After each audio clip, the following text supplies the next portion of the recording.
مخلوق جدوجہد کرتی ہے۔ اسلام انسانی معاشرے میں خوشحالی و ترقی دیکھنا چاہتا ہے، اس لیے وہ رزق حلال کی ترغیب دے کر حرام سے روکتا ہے۔ میں بہن سائمہ اسماعیل ناگاوکر کو آواز دیتی ہوں کہ وہ آئے اور رزق کی کنجی اس موضوع پر اپنے خیالات کا اظہار کریں۔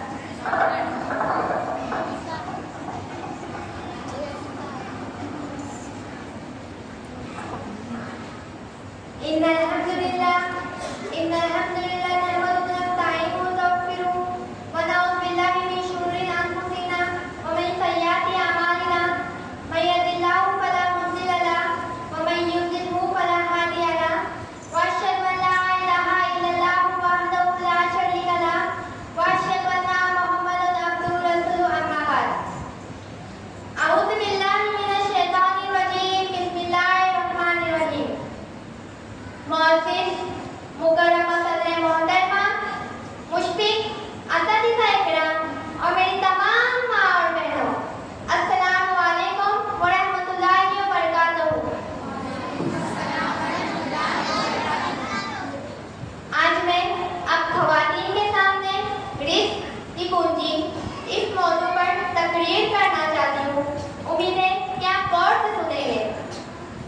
سامعین، رزق یہ ایک ایسا مسئلہ ہے کہ ہر انسان کے ساتھ ہر روز لگا ہوا ہے۔ موجودہ دور میں روزی روٹی کا مسئلہ سنگین ہو چکا ہے۔ ہر شخص معاش و معیشت سے پریشان ہے۔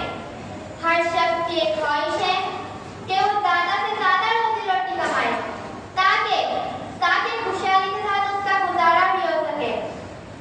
لہذا ضرورت کو محسوس کیا گیا ہے کہ رزق میں برکت کے سبب کو بیان کیا جائے اور اس مسئلے میں شریعت کے اصولوں کو بیان کیا جائے تاکہ ہمارے معاشرے میں امن و سکون کا ماحول پیدا ہو سکے۔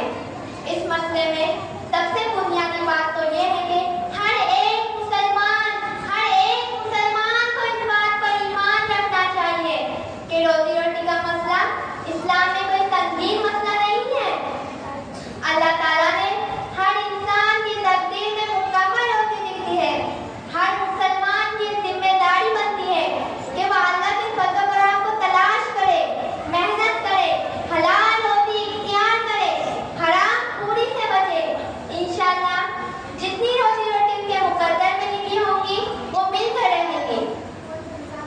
سامعین، اب یہاں سے میں آپ کے سامنے رزق کی کنجی کو بیان کرنا مناسب سمجھتی ہوں۔ پہلی کنجی، اللہ پر ایمان لانا۔ اللہ پر ایمان لانا۔ اللہ تعالیٰ فرماتے ہیں اگر بستی والے ایمان لاتے ہیں اور تقویٰ اختیار کرتے ہیں تو ہم ان پر زمین و آسمان کے برکت والے دروازے کھول دیں گے، مگر انہوں نے تصدیق کی تو ہم ان کو دبوچ دیں گے اور ان کی کرتوت کی وجہ سے جو غلط حرکت ہوتی ہے۔ اور اللہ تعالیٰ فرماتے ہیں جو ہمارے